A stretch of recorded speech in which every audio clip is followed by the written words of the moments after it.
প্রিয় ছাত্রছাত্রী, তোমরা কেমন আছো? আমিও ভালো আছি। তোমাদের অনলাইন ক্লাসে স্বাগত। তোমরা জানো, কোভিড-19 কারণে আমাদের ক্লাস অনেক দিন ব্যাহত ছিল। আমাদের কলেজের অধ্যক্ষ মহোদয়ের নেতৃত্ব তাই অনলাইন ক্লাসে আয়োজন করা হয়েছে। আমাদের আজকে আলোচনার বিষয় হচ্ছে সমাজকর্ম কি এবং সমাজকর্মের লক্ষ্য উদ্দেশ্য কি। সমাজকর্ম আমাদের আগে প্রথম সমাজ সম্পর্কে ধারণা থাকা দরকার। আমরা প্রত্যেকেই হচ্ছে কি সামাজিক জীব এবং সমাজবদ্ধভাবে বসবাস করাই আমাদের ধর্ম। এই সমাজবদ্ধভাবে বসবাস করতে গিয়ে আমরা দেখা যায় মানুষের সাথে বিভিন্নভাবে পারস্পরিক সম্পর্কে জড়িয়ে পড়ি। আর এই সম্পর্কের কারণে বিভিন্ন সময় বিভিন্ন ধরনের সমস্যার সৃষ্টি হয়। আর এই সম্পর্ক কেমন হতে পারে? যেরকম সমাজে বসবাস করতে গেলে বিভিন্ন ধরনের সম্পর্ক আমরা জানাতে পারি, যেরকম বাবা মা, ভাই বোন, ছাত্র শিক্ষক, পাড়া প্রতিবেশী, সমাজকর্মী, ক্লায়েন্ট, বিভিন্ন ধরনের সম্পর্ক সৃষ্টি হয়। আর এই সম্পর্ক থেকে দেখা যায় সমাজে বিভিন্ন ধরনের সমস্যার উদ্ভব হয়। আর এই সমস্যা সমাধানের ক্ষেত্রে সমাজকর্ম বিভিন্নভাবে সহায়তা করে থাকে।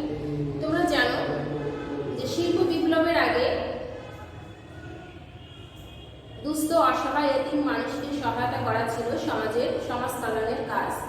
কিন্তু দেখা যায় শিল্প বিপ্লবের পরবর্তীতে সমস্যা বিভিন্ন ধরনের হয়ে থাকে। আর এই বিভিন্ন ধরনের সমস্যা এই সাময়িক দানের মাধ্যমে কখনোই সমাধান করা সম্ভব নয়। আমরা যখন মানুষকে কিছু সাময়িকভাবে দান করব, সেই দানটার মাধ্যমে কি হবে? তার সাময়িক হয়তো সমস্যার সমাধান করা সম্ভব হবে, কিন্তু পরবর্তীতে দেখা যায় যে সমস্যাটা আবার দেখা দেবে।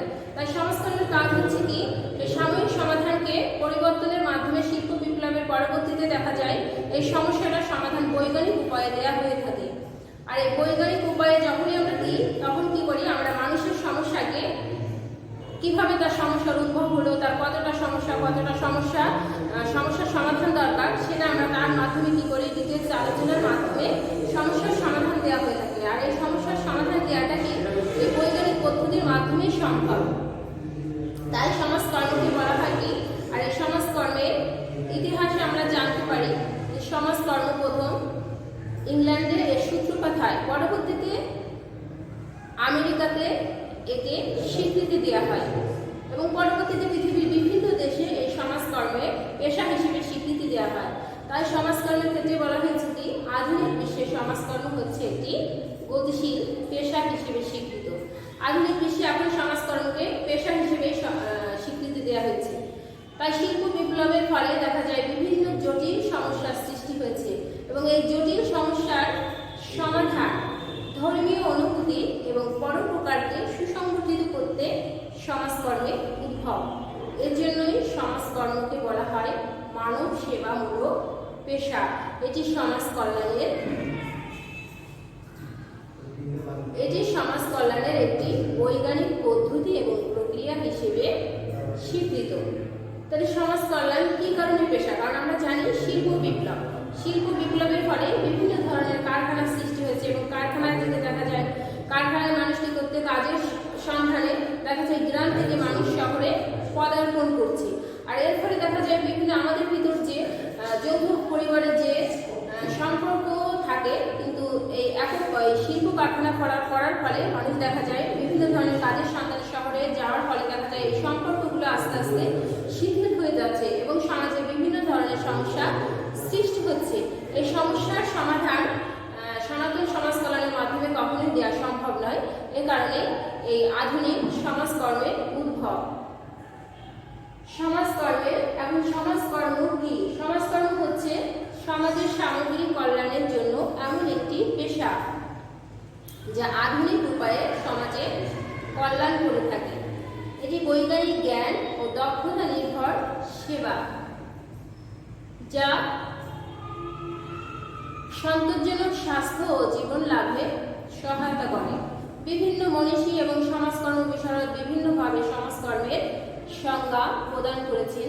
এখানে আমরা ওয়ার্ল্ড উল্লেখ করতে পারি। ওয়াল্টার ফ্রিডল্যান্ডার সমাজকর্মের সংজ্ঞায় কি বলেছেন? সমাজকর্ম হচ্ছে বৈজ্ঞানিক জ্ঞান মানবীয় সম্পর্ক বিষয়ক দক্ষতা সম্পন্ন এমন একটি পেশাদার সেবা কর্ম যা ব্যক্তিগত ও সামাজিক সন্তুষ্টি এবং স্বনির্ভরতা লাভে ব্যক্তিকে একক ও দলীয়ভাবে সহায়তা করে থাকে। তাহলে আমরা এই সংজ্ঞাটা মাধ্যমে কি বুঝতে পারি? সংজ্ঞায় কি বলা হয়েছে? সংজ্ঞায় বলা হয়েছে যে সমাজকর্ম হচ্ছে এমন একটি বিষয় যে বৈজ্ঞানিক জ্ঞান, এখানে কি থাকতে হবে? বৈজ্ঞানিক জ্ঞান থাকতে হবে এবং মানবিক সম্পর্ক। আমরা যে সম্পর্কগুলোর কথা প্রথমেই বলে এসেছি যে সমাজে বসবাস করতে গিয়ে আমাদের ভিতর কি বিভিন্ন ধরনের সম্পর্ক সৃষ্টি হয়, সেই মানবিক সম্পর্কের কথা বলা হয়েছে যে মানবিক সম্পর্ক বিষয়ক এমন একটি দক্ষতা নির্ভর পেশা যা ব্যক্তিগত ও সামাজিক সন্তুষ্টি লাভ এবং ব্যক্তিগতভাবে এই পেশাটাকে কি করতে হবে? ব্যক্তিগতভাবে এবং সামাজিকভাবে সন্তুষ্টি লাভ করতে হবে এবং স্বনির্ভরতা অর্জনে ব্যক্তিকে এমনভাবে সহায়তা করা হয় যাতে ব্যক্তি একক ও দলীয়ভাবে সহায়তা লাভ করে। পরের কথায় কি বলা হয়েছে? স্বাবলম্বী অর্জন। এখানে স্বাবলম্বী অর্জনের কথা বলা হয়েছে। স্বাবলম্বী অর্জন কি বলা হয়? যে মানুষ নিজের উপর নিজে নির্ভরশীল হওয়া, অর্থাৎ পর নির্ভরশীল না হওয়া, পরের উপর নির্ভর না থাকা, সেই কথা বলা হয়েছে যে সেই স্বাবলম্বী অর্জনের মাধ্যমে ব্যক্তিকে একক ও দলীয়ভাবে সহায়তা করা, ব্যক্তিকে একক ও দলীয়ভাবে সহায়তা করতে হবে। আমরা দ্বিতীয় সংজ্ঞায় চলে যাই। দ্বিতীয় সংজ্ঞায় বলা হয়েছে কি? এলেক্সো স্কিডমোর এবং মিল্টন জি থ্যাকারের মতে সমাজকর্ম হচ্ছে এমন একটি কলা, বিজ্ঞান ও পেশা। তাহলে প্রথম কথা আমাদের কি বলা হয়েছে? সমাজকর্ম হচ্ছে একটি কলা, বিজ্ঞান এবং পেশা যা মানুষকে কতিপয় পদ্ধতির সাহায্যে, এখানে কিছু পদ্ধতির কথা উল্লেখ করা হয়েছে যে পদ্ধতিগুলো হচ্ছে কি? বৈজ্ঞানিক পদ্ধতি। তাহলে আমরা সংজ্ঞায় কি বলা হচ্ছে? সমাজকর্ম হচ্ছে কলা, বিজ্ঞান ও পেশা যা মানুষকে কতিপয় পদ্ধতির সাহায্যে তাদের ব্যক্তিগত, দলীয়, বিশেষত পারিবারিক ও সামাজিক সমস্যার সমাধান এবং সন্তোষজনক ব্যক্তিগত, দলীয় ও সমষ্টিগত সম্পর্ক লাভে সহায়তা করে। তাহলে এই সংজ্ঞাটা আমরা বিশ্লেষণ করলে কি পেতে পারি? এখানে বলা হয়েছে কি? সমাজকর্ম কলা, বিজ্ঞান এবং পেশা তিনটি। তারপরে বলা হয়েছে কি? এই কিছু পদ্ধতির মাধ্যমে, এখানে কোন পদ্ধতির কথা বলা হয়েছে? এখানে কিছু বৈজ্ঞানিক পদ্ধতি আছে যেটা হচ্ছে এই পদ্ধতির মাধ্যমে সমস্যার সমাধান দেওয়া হয়। এবং কি বলা হয়েছে? লাস্টে কি বলা হলো? যে পারিবারিক ও সামাজিক সমস্যার সমাধান এবং সন্তোষজনকভাবে ব্যক্তিগত, দলীয় ও সামাজিক সম্পর্ক লাভে সহায়তা করে। এখানে কি বলা হয়েছে? ব্যক্তিগতভাবে, দলীয়ভাবে এবং সামাজিক সম্পর্ক লাভে সন্তুষ্টি অর্জন করতে হবে। তারপর আরেকটা সঙ্গে আমরা বলতে পারি আমেরিকার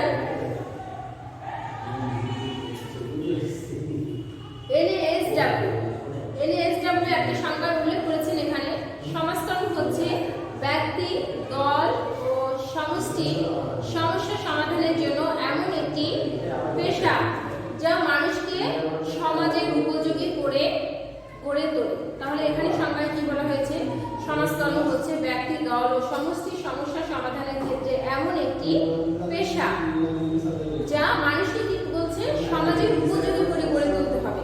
অর্থাৎ আমরা সমাজে বসবাস করি ঠিকই, কিন্তু অনেক সময় দেখা যায় কি আমরা সমাজের বিভিন্ন অনাকাঙ্ক্ষিত ঘটনার সাথে জড়িয়ে যাওয়ার ফলে সমাজে বিভিন্ন ধরনের বিশৃঙ্খলা তৈরি হয়, আমরা নিজেদের সমস্যা নিজেরা সমাধান করতে পারি না। সেক্ষেত্রে আমাদের কি করতে হবে?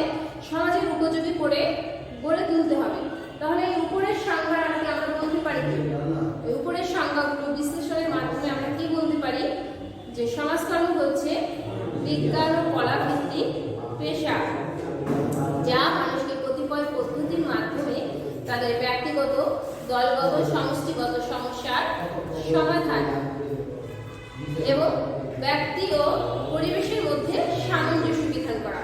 তাহলে আমরা সমাজকর্ম বলতে কি? সমাজকর্ম বলতে মূলত পেশাদার সমাজকর্মকে বুঝিয়ে থাকি। তাহলে এখানে আমরা কি বললাম? যে সমাজকর্ম বলতে আমরা কি বুঝিয়ে থাকি? যে পেশাদার সমাজকর্মকে বুঝিয়ে থাকি। তাহলে সংজ্ঞাটা আমি নিশ্চয়ই কিছুটা বুঝাতে পেরেছি। এখন আমরা আলোচনা করব সমাজকর্মের ল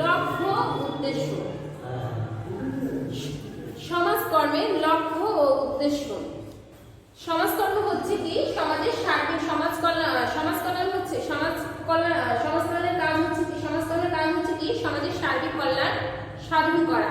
তাই ফলিত সামাজিক বিজ্ঞান হিসেবে সমাজকর্মের লক্ষ্য উদ্দেশ্য বহুমুখী।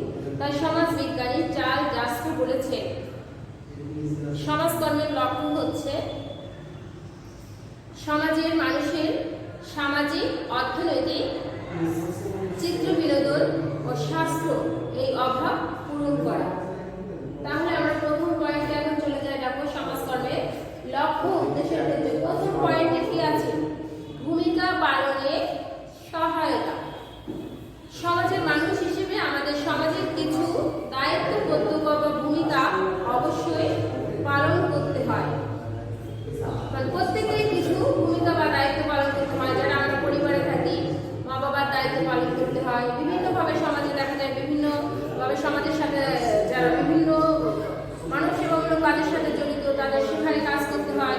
এরকম কিছু ভূমিকা পালন করতে হয়। সেক্ষেত্রে বলা হয়েছে কি সামাজিক অবস্থান, মর্যাদা সম্পর্কের ভিত্তিতে সমাজের প্রত্যেক ব্যক্তিকে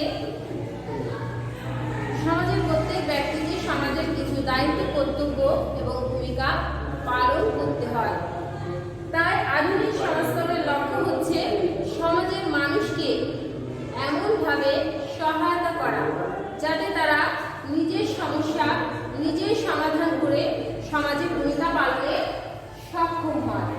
দ্বিতীয় পয়েন্টে কি বলছে দেখো, সার্বজনীন কল্যাণ। সার্বজনীন বলতে কি বুঝি আমরা? জাতি, ধর্ম, বর্ণ, শ্রেণী নির্বিশেষে সবার কল্যাণের কথা এখানে উল্লেখ করা হয়েছে। তাহলে সার্বজনীন কল্যাণ সমাজকর্মের অন্যতম গুরুত্বপূর্ণ লক্ষ্য হচ্ছে কি জাতি, ধর্ম, বর্ণ, শ্রেণী নির্বিশেষে সমাজের প্রত্যেক মানুষের সমস্যার সমাধান করে কল্যাণ করতে হবে। তাই এখানে বলছে কি আধুনিক সমাজকর্ম এখানে কি বলছে, ধনী নির্ধন, দুস্থ অসহায়, নারী পুরুষ সকল শ্রেণীর কল্যাণে সচেষ্ট থাকে।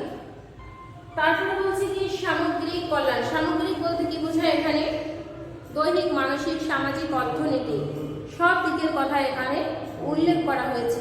তাই সামগ্রিক কল্যাণ বলতে কি বুঝে এখানে যে সমাজকর্মের লক্ষ্য হচ্ছে কি বিজ্ঞানসম্মত পদ্ধতি। আমরা আগে বলেছি যে বিজ্ঞানসম্মত পদ্ধতি কি, বিজ্ঞানসম্মত পদ্ধতি ছাড়া আমরা সমস্যার স্থায়ী সমাধান কখনোই দিতে পারবো না। সেই বিজ্ঞানসম্মত পদ্ধতির কথা এখানে উল্লেখ করা হয়েছে। তাহলে কি বলছে, বিজ্ঞানসম্মত পদ্ধতি অবলম্বন করে সন্তোষজনকভাবে ব্যক্তি, দল ও সমষ্টি দৈহিক, মানসিক, সামাজিক, অর্থনৈতিক, নৈতিক সর্বদিকে কল্যাণে সচেষ্ট। পরবর্তীতে কি বলছে, বাঞ্ছিত আর্থ-সামাজিক কাঠামো সৃষ্টি। সমাজকর্মের লক্ষ্য হচ্ছে কি সমাজকর্মের লক্ষ্য হচ্ছে কি অবাঞ্ছিত কাঠামো দূর করে বা প্রতিরোধ করে বাঞ্ছিত আর্থ-সামাজিক কাঠামো সৃষ্টি করা। কারণ অবাঞ্ছিত আর্থ-সামাজিক কাঠামোর মাধ্যমে কখনোই সমাজের কল্যাণ করা সম্ভব নয়। তাই এখানে আমাদের সমাজের কাঠামো হতে হবে কি বাঞ্ছিত, আশাজনক কাঠামো হতে হবে। কারণ আমরা যেটা মনে মনে চাই সেই ধরনের কোনো বাঞ্ছিত কোনো কিছু হতে হবে। অবাঞ্ছিত কোনো কিছুর মাধ্যমে কখনোই সমাজের কাঠামো বা বীজ মজবুত করা কখনোই সম্ভব নয়। তাই সমাজকর্মের লক্ষ্য হচ্ছে কি বাঞ্ছিত আর্থ-সামাজিক কাঠামো সৃষ্টির মাধ্যমে সমাজকে সুখী ও সমৃদ্ধিশালী হিসেবে গড়ে তোলা। পরবর্তীতে বলা হয়েছে কি দেখো, পরিকল্পিত পরিবর্তন। পরিকল্পিত পরিবর্তন অর্থাৎ পরিবর্তন সবসময় হতে হবে কি পরিকল্পিত। কারণ পরিকল্পিত পরিবর্তন ছাড়া সমাজের উন্নয়ন করা কখনোই সম্ভব না। সমাজ না, সব ক্ষেত্রেই, পরিবার বড়, সব কিছুতেই আমাদের পূর্ব থেকে পরিকল্পনা করতে হবে। অর্থাৎ পূর্ব থেকে যখনই আমরা কোনো কাজ পরিকল্পনা করব সেই কাজটা আমরা সুন্দরভাবে সমাধান করতে পারবো। হুট করে আমরা কোনো কিছু যদি কোনো সিদ্ধান্ত নেই, দেখা যায় আমরা সেই সিদ্ধান্তের ক্ষেত্রে অনেক সময় ভুল হতে পারে বা পরিকল্পনা যদি সঠিক না হয় তাহলে আমরা কাজে সফলতা লাভ করতে পারবো না। তাই এখানে বলছি কি পরিবর্তনটা কি করতে হবে, পরিকল্পিত হতে হবে। আর পরিকল্পিত পরিবর্তনের মাধ্যমে সমাজের উন্নয়ন করা সম্ভব। পরেরটা বলছি কি সামঞ্জস্য বিধান। সমাজ হচ্ছে সদা পরিবর্তনশীল। এই পরিবর্তনের সাথে সাথে মানুষেরও কি করতে হবে, তার সব কিছুকে পরিবর্তন করতে হবে। আর এই পরিবর্তন যদি আমরা অনেক সময় দেখা যায় আমরা অনেকেই কি করতে পারি, এই পরিবর্তনের সাথে খাপ খাওয়াতে পারি। এই খাপ খাওয়াতে যখনই না পারি তখনই দেখা যায় সমাজে বিভিন্ন ধরনের সমস্যার সৃষ্টি হয়। আর এই তখন আমরা কি করতে পারি, সামঞ্জস্য বিধান করতে পারি না। আর সমাজকর্মের লক্ষ্য হচ্ছে কি, এই পরিবর্তনের মাধ্যমে কি করতে হবে, সামঞ্জস্য বিধান করতে হবে সমাজের সাথে। পরেরটা বলছে কি, মানব সম্পদ বিকাশ। মানব সম্পদ হচ্ছে সবচেয়ে বড় সম্পদ। এই মানব সম্পদ কি, মানুষের ভিতরে যে সুপ্ত প্রতিভা, এই সুপ্ত প্রতিভাই হচ্ছে, এটি হচ্ছে মানব সম্পদ। তাই সমাজকর্মের লক্ষ্য হচ্ছে কি, মানব সম্পদ বা মানুষের সুপ্ত প্রতিভাকে জাগ্রত করে বিভিন্ন সমস্যার সমাধান করা এবং সুখী ও সমৃদ্ধিশালী সমাজ গঠন করা। তারপরে বলছে কি, সম্পদের সৎ ব্যবহার। আমরা জানি আমাদের চাহিদা অসীম, কিন্তু সম্পদ হচ্ছে কি সীমিত। এই সীমিত সম্পদের মাধ্যমে সমস্যা বা চাহিদা মেটানোই সমাজকর্মের হচ্ছে লক্ষ্য বা উদ্দেশ্য। তাই সমাজকর্মের এখানে গুরুত্ব দিয়েছেন যে সীমিত সম্পদের বিকল্প ব্যবহার, অর্থাৎ সীমিত সম্পদের বিকল্প ব্যবহারের মাধ্যমে সমস্যার সমাধান করা। তাই এখানে সমাজকর্মের লক্ষ্য হচ্ছে কি, জাতীয়, আন্তর্জাতিক, বাহ্যিক, অভ্যন্তরীণ, বস্তুগত, সমষ্টিগত, তারপরে সরকারি, বেসরকারি প্রভৃতি সম্পদে কি করতে হবে, সৎ ব্যবহার করতে হবে। আমরা সম্পদ হাতে আসলে যে সেই সম্পদটা খরচ করতে হবে তা না, আমাদের কি করতে হবে, ভবিষ্যতের জন্য সংরক্ষণ করে রাখতে হবে। না হলে অনেক সময় দেখা যায় কি, সম্পদ খরচ করলেই কিন্তু শেষ হয়ে যাবে, কিন্তু আমাদের সবসময় ভবিষ্যতের কথা চিন্তা করে সম্পদকে কি করতে হবে, সঠিকভাবে ব্যবহার করতে হবে।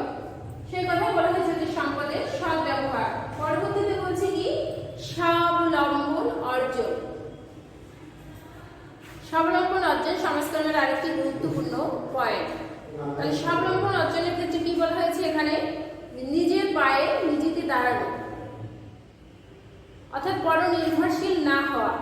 একটা নির্দিষ্ট সময় আছে, সেই সময় সবাইকে কি করতে হবে, নিজের পায়ে দাঁড়াতে হবে। এখানে সমাজকর্মের ক্ষেত্রে বলা হয়েছে কি, যে সমস্যাগ্রস্ত ব্যক্তিকে এমনভাবে সমস্যার সমাধান করা যাতে তার নিজস্ব সম্পদ, সামর্থ্য ও সুপ্ত প্রতিভার বিকাশ ঘটিয়ে এমনভাবে নিজেকে তৈরি করতে হবে যাতে নিজের সমস্যা নিজেই মোকাবেলা করতে পারে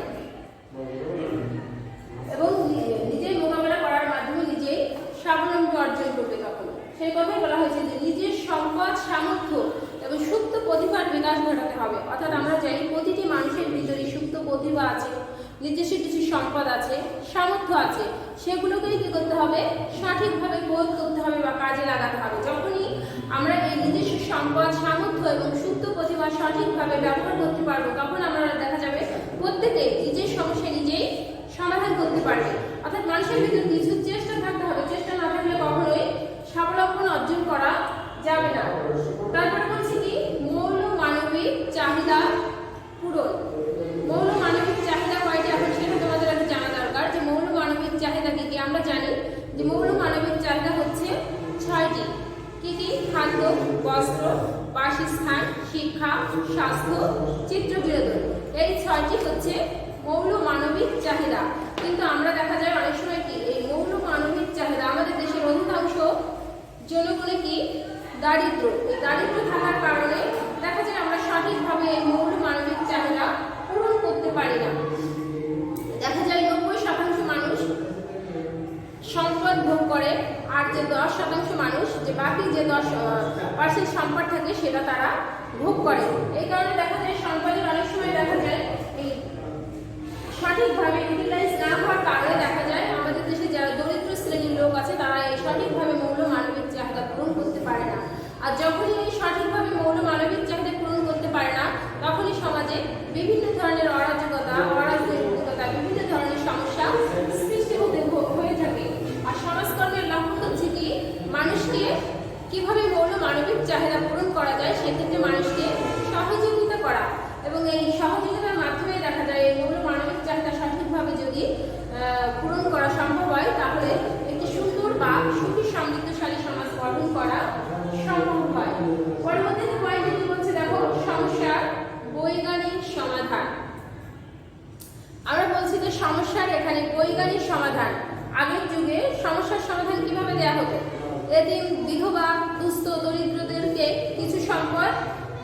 দিয়েই কি করা হতো, সাহায্য করা হতো, কিন্তু সেই সাহায্যের মাধ্যমে কখনোই স্থায়ী সমাধান আসতো না। সাময়িক যেটা, অর্থাৎ সাময়িকভাবে কিছু সম্পদ দেওয়া মানে কি সাময়িকভাবে সেই সমস্যাটা থেকে উত্তরণ পাওয়া।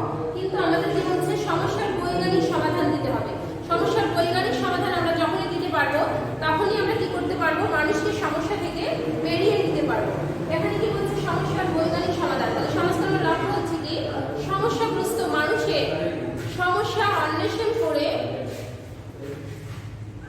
সমস্যাগ্রস্ত মানুষের সমস্যা প্রথমে কি করতে হবে, খুঁজে বের করতে হবে। খুঁজে বের করার মাধ্যমে সমস্যার বিজ্ঞানসম্মত এবং স্থায়ী সমাধান দেওয়া সমাজকর্মের আরেকটি গুরুত্বপূর্ণ লক্ষ্য।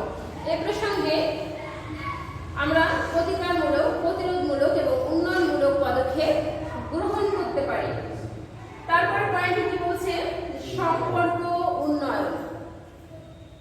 সমাজ বিজ্ঞানী জিজবার্ড উল্লেখ করেছেন, সমাজ হচ্ছে সামাজিক সম্পর্কের জটা জাল, অর্থাৎ সামাজিক সম্পর্কের জটিল জাল। এই জালটা এমন ভাবে বিছানো যে মানুষের মাধ্যমে এই সম্পর্কের উন্নয়ন হয়ে থাকে, এবং সম্পর্কের উন্নয়ন যখনই হয়ে থাকে দেখা যায় বিভিন্ন ধরনের সম্পর্ক, এবং সম্পর্কের উন্নয়ন করতে গিয়ে সমাজে দেখা যায় কি বিভিন্ন ধরনের সমস্যার সৃষ্টি হয়ে থাকে।